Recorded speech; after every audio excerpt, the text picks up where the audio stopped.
Muchas veces cuando a uno lo están presionando, uno hace las cosas. Tomando, fumando. Tenía mucho conflicto, me provocaba morirme. Que ahí es cuando se ven las balaceras. En la violencia, es no aceptar a cualquiera. No entiendo las personas que son conformistas. La vida no se queda en un solo punto, sino que tiene que seguir. Saber encarar los obstáculos que tuve. Y ya él es mejor que ellos. Ahora soy la persona que soy. Porque la decisión de continuar o no con los sueños, con las metas, es de uno mismo, ¿cierto? Es una decisión propia.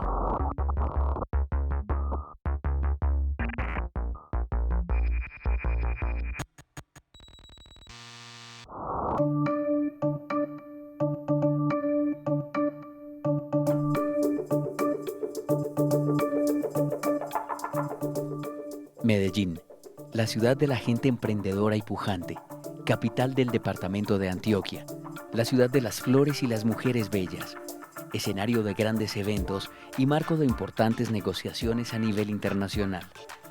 Es hoy el motivo de orgullo no solo de sus habitantes, sino de todo el país. Esa misma ciudad, ejemplo de desarrollo, la ensombrece un estigma: el narcotráfico, la violencia, la inseguridad. Este conflicto, que lo han llamado conflicto urbano, ha arrastrado consigo a los seres considerados el futuro de la sociedad, los menores, lo que ha llevado a que poco a poco las generaciones se vayan esfumando y con ellas la posibilidad de un futuro sin sombras, un futuro con esperanza.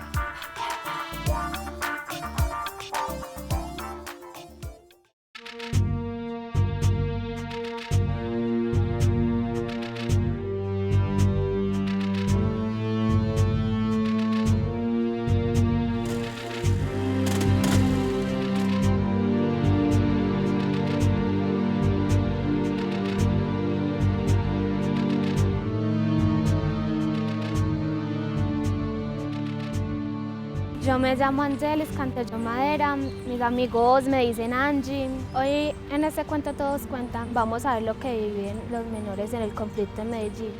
Pero primero vamos a ver de dónde surgió todo esto.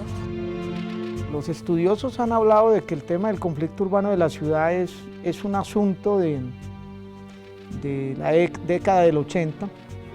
Hablan de que es el asunto de la presencia del llamado cartel de Medellín, del patrón de las drogas Pablo Escobar, pero creo que falta decir que mucho antes de la existencia misma de Pablo Escobar ya la ciudad tenía estructuras mafiosas. Hablar de conflicto urbano en Medellín ha pasado por cómo denominamos a la situación, digamos, de existencia, de enfrentamiento de varios actores armados ilegales a través de décadas. Me refiero a cómo denominábamos lo que pasaba en la década de los 90, cómo denominábamos lo que pasaba en los 80, en el 2000, a cómo lo llamamos hoy. Entonces, yo creo que lo primero es cómo estamos llamando ese fenómeno. Y voy a traer a colación un caso, el tema de Griselda Blanco, la llamada madrina de las drogas, estuvo en la década del 70. Todavía Pablo Escobar apenas iniciaba sus caminos en la vida criminal. Y ya en esa década pues, se había presentado la guerra del Malboro, que era la guerra de contrabando entre los jefes de la mafia aquí en Medellín. Un periodo de 8 o 10 años donde decíamos que no había conflicto armado. Posteriormente tenemos una ley de víctimas y restitución de tierras que reconoce que hay un conflicto armado en Colombia. Y si hay un conflicto armado en Colombia, Medellín es de Colombia, hay un conflicto armado en Medellín. Pero digamos que la década de 80 se pone muy fuerte por la presencia de paramilitares, de grupos de la mal llamada limpieza social, de organizaciones insurgentes, de la presencia misma de las bandas y de las oficinas del narcotráfico, lo que reunía el cartel de Medellín, y de ahí para acá digamos que la espiral de violencia ha sido una constante en la ciudad de Medellín y obviamente ha afectado el resto del Valle de Aburrá. Angelis Cantellón es una niña de 13 años que ha sufrido una gran pérdida. Su mejor amigo, quien indirectamente fue una víctima más del conflicto urbano y la participación que tienen los menores en él. Ella estudia y sueña con ser profesional, para no hacer parte de una cifra más que deja este conflicto y no sumarse a esas generaciones perdidas. Yo estudio en la institución educativa Antonio Derca, Santo Domingo. Yo soy en el grado octavo 9. Yo vivo con mi papá, con mi mamá, mis hermanos. Bueno, mis papás trabajan vendiendo productos de pesca. ¿Sí? El ambiente de mi casa es como todo normal, mis hermanos conmigo, a veces peleando, a veces nos reímos, vemos películas juntos, nos sentamos, charlamos. Es un ambiente muy bueno. Pues una niña aquí con nosotros, bien. Es educada, es es juiciosa. Ella es como muy activa en cuanto al colegio, en cuanto al estudio, también en cuanto al deporte que ella está practicando. Ella es muy activa y se le pone pues el entusiasmo, el anhelo a lo que a ella le gusta.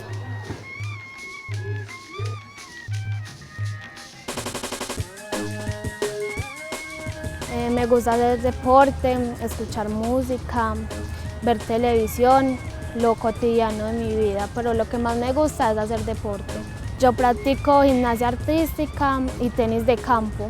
Nosotros vivimos hace 2 años en Santo Domingo. El barrio donde yo vivo es un barrio muy calmado, no hay como tantos conflictos de pandillas o eso, un grupo armado, no se ve casi, es un barrio para estar aquí en la ciudad de Medellín, que es muy, así como muy conflictivo, es muy relajado.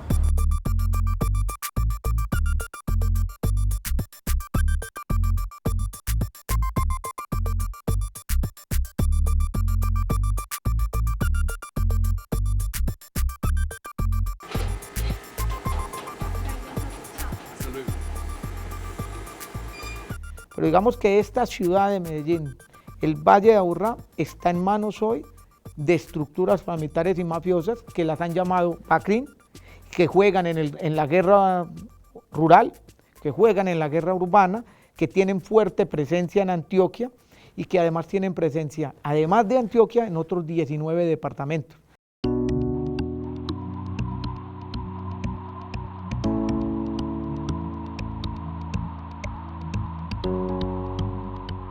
Pero ¿qué es lo que motiva a un niño, niña, adolescente a ser parte del conflicto? Puede ser que los obligan, será que lo hacen por gusto. Los menores, para nosotros, la mayor parte de su vinculación a los grupos armados es un asunto obligado. Claro que el reclutamiento forzado no se ve solamente como el asunto venga y está obligado a participar en el grupo, sino crear la necesidad, mostrar que es el único lugar que tiene para salvar su vida y sucesivamente. Yo creo que hay que diferenciar, es decir, nosotros tenemos conocimiento de los que van a declarar desplazamiento forzado porque hay o utilización o porque hay vinculación y la familia quiere sacarlo de este barrio. Las comunas de Medellín son lugares donde diariamente se está reclutando menores de edad y se recluta para todo. ¿Qué hipótesis tenemos? Nosotros nos encontramos en las capturas que hace la Fiscalía o en los programas del Instituto Colombiano de Bienestar Familiar de desvinculación, que sí hay un número significativo de menores en estas condiciones. Unos para hacer el papel de campaneros, otros para estar en la vacuna, otros para participar de microtráfico, otros para cuidar las fronteras, para cuidar las trincheras, otros van al sicariato. Nosotros en nuestra presencia en los barrios vemos menores que llaman campaneros, que están informando sobre la fuerza pública, que tienen claramente una función dentro de las estructuras armadas ilegales de informar situaciones para estos combos o bandas.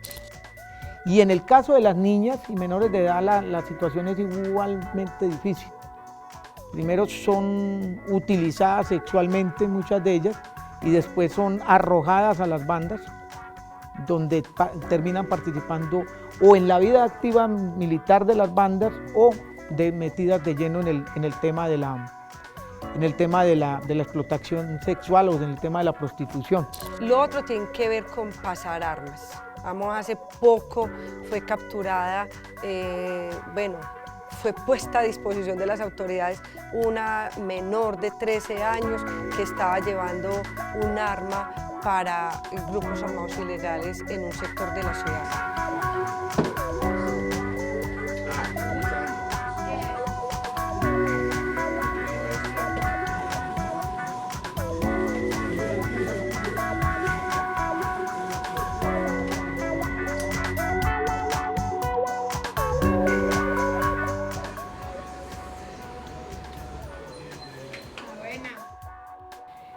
Cabe recordar que Medellín se está convirtiendo en una ciudad de servicios, en un lugar del turismo. Lo que no le han dicho a la ciudad es que es del turismo sexual, donde las bandas ya están traficando con el tema de niños y niñas, donde no solo es el asunto de vender una virginidad, sino de llevar niñas y niños a satisfacer las aberraciones, lo que sea de los que vienen desde el extranjero o de los que tienen plata en esta ciudad o vienen de otras ciudades del país. También encontramos, insisto, que las capturas, hay bastantes jóvenes que terminan siendo capturados, entonces eso nos da pie para pensar que combos y bandas tienen muchos menores a su interior. Entre el 2008 y 2011, aproximadamente 18.756 jóvenes de menores de 18 años estuvieron involucrados en delitos. Eso da una idea cómo está el asunto de los menores de edad.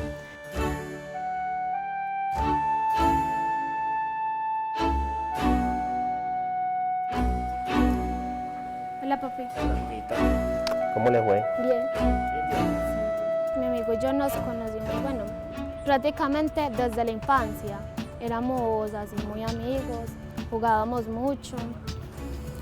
Él era muy colaborador con mi mamá, con nosotros. Él hay veces que me veía que yo subía del colegio, me decía que si quería algo que me iba a invitar o así. Él era muy lindo con todos. Descansa un momentito para que haga las tareas. Que mis hermanitos, me molestaba mucho con él, que el novio, que esto y que el otro. Él y yo estudiamos en segundo, el primero y el segundo periodo. Ya el tercer periodo no siguió estudiando. No sé las circunstancias por las que se salió y ahí tomó otro rumbo.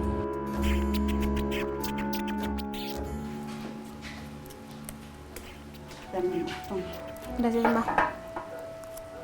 Tristemente lo que se ve en este mundo ya no son cosas buenas y que hay que superarlo, que la vida sigue, aunque fue muy difícil, pero igualmente uno tiene que tratar de superar eso y salir adelante, no puede quedarse ahí en el problema, quedarse allí, no, hay que tratar de superar eso. La guerra, el crimen, la violencia, el conflicto, son en últimas actividades que requieren una inversión importante, bien sea en artillería, recurso humano, inteligencia. Cabe entonces cuestionarse sobre cómo financiar un negocio tan costoso como este. ¿De qué se valen los criminales para conseguir su objetivo? El tema de microtráfico puede estar en 1.147.000 millones de pesos.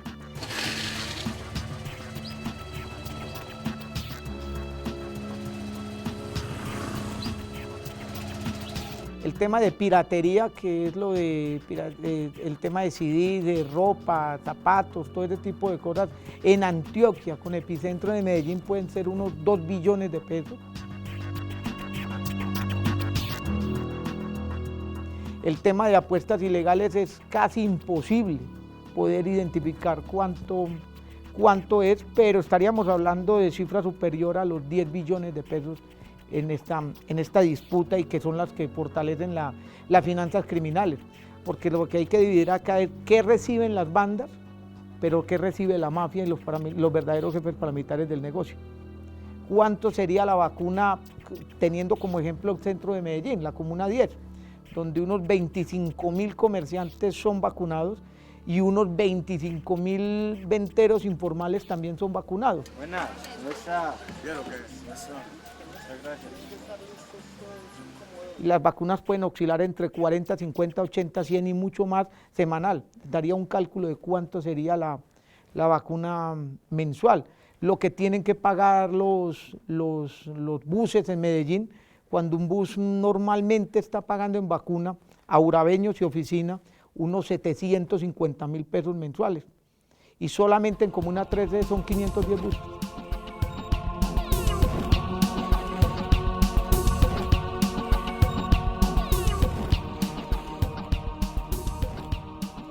Si a eso le suma contrabando, cuando aquí se consigue desde una caja de whisky hasta 10, 20 containers de whisky si se necesitan, y así sucesivamente, podríamos decir que esto sí es un verdadero negocio lucrativo para criminales, pero también es un negocio lucrativo para quienes le lavan sus activos.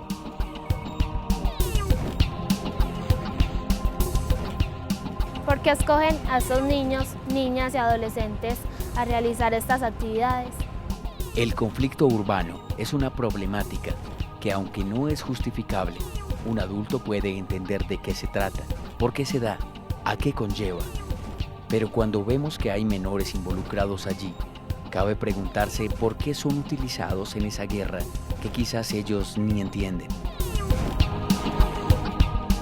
Aquí no estamos hablando de personas que no saben cómo se mueve la economía de la guerra, que saben qué es más económico, que saben en dónde tienen menos riesgos, pues hablamos de una racionalidad de la guerra. ¿Dónde aparentemente hay menos riesgos? Con menores que son susceptibles de ser, digamos, va a decir una expresión que es muy fuerte, que se puede lavar el cerebro, que se puede adoctrinar desde pequeño, que no generan costos económicos altos. ¿Por qué son importantes los niños y niñas en este tema del conflicto? Primero porque son carne de cañón, son mano de obra, y muy respetuosamente hay que decirlo, el respeto a los niños ante todo y a las niñas, pero son mano de obra barata, cumplen más fácil las funciones, se rebelan menos ante las órdenes, tienen sentidos, digamos, más de lealtades, y es fácil de cambiar. Mueren 10 niños, traen 20 niños. 10 niñas desaparecen del mundo de la prostitución, traen 20 niñas nuevamente. O sea, digamos que es muy fácil de moldear, de manejar, de utilizar para lo que un criminal quiere en esta ciudad. En términos jurídicos, digamos, un menor va a un proceso jurídico distinto que un mayor de edad. Con un menor pasan por el Instituto de Bienestar Familiar, por un tema de restablecimiento de derechos, de desvinculación, por un trabajo psicosocial. Digamos, cuando sos adulto, asumís plenamente lo que hiciste, ¿cierto? Cuando sos menor, tenés una ley de infancia y adolescencia que protege tus derechos, ¿cierto? Y esa carrera algunas veces termina muy pronto, esa carrera criminal termina muy pronto, y otras veces pues culmina en hospitales, culmina en centros de reclusión y demás. Pero se ha visto casos de 8, 9, 10, 11, 12, 13 años vinculados de lleno. Yo creo que las personas que se meten en estos combos así deben tener problemas en la casa o deben tener problemas en el estudio y por fuera. Tienen personas que las incitúan a eso. La familia, que hay veces se siente mucho rechazo, es muy difícil, más que se van es el único camino que encuentran. Bueno, pues, a fumar toda. Él vivía al lado de mi casa por un problema que tenía y en el espacio que él vivía. Se tuvieron que ir, pero él igual vivía donde el tío, frecuentaba mucho y él trabajaba por allá. una persona que vivía por allá por donde yo vivía vino y lo invitó porque estaban que limpiando un arma y empezaron a jugar con eso y apuntándose y de un momento a otro que estábamos en mi casa escuchamos un disparo. De ahí en ese momento yo salgo y él llama a mi mamá, le dice que es que doña Nelly, él cayó 2 veces. La segunda vez que cayó ya de ahí no se levantó más. Mi mamá lo llamaba y que él movía como la boca para tratar de comunicarse y nada.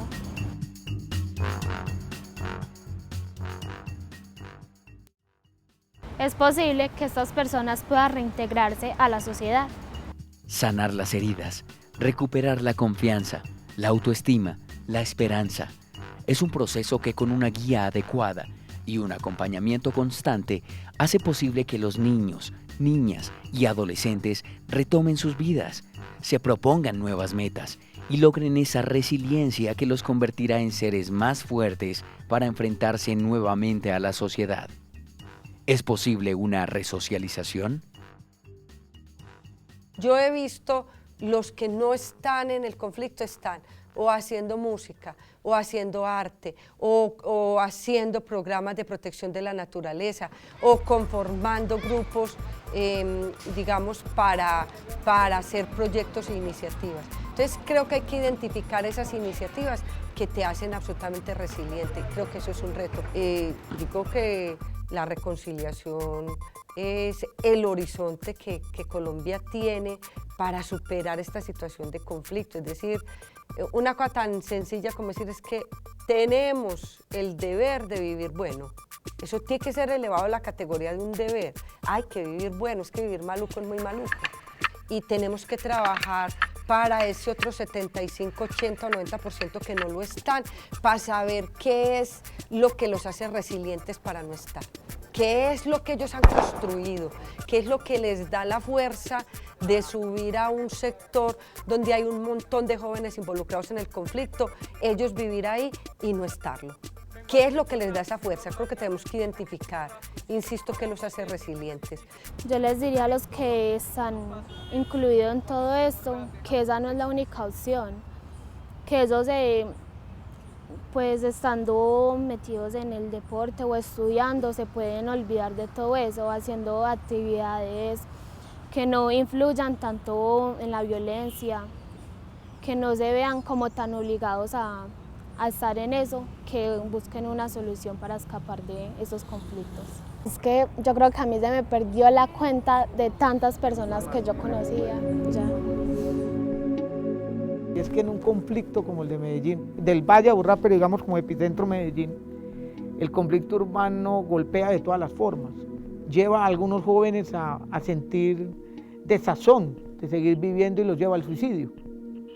Lleva a otros jóvenes a no querer volver a salir, no volver a estudiar, no querer hacer nada. Y la pregunta es, ¿cuántas generaciones han muerto, se han perdido en una guerra urbana que no se ha querido reconocer? ¿Cuál sería la tarea a partir de los inicios del posconflicto?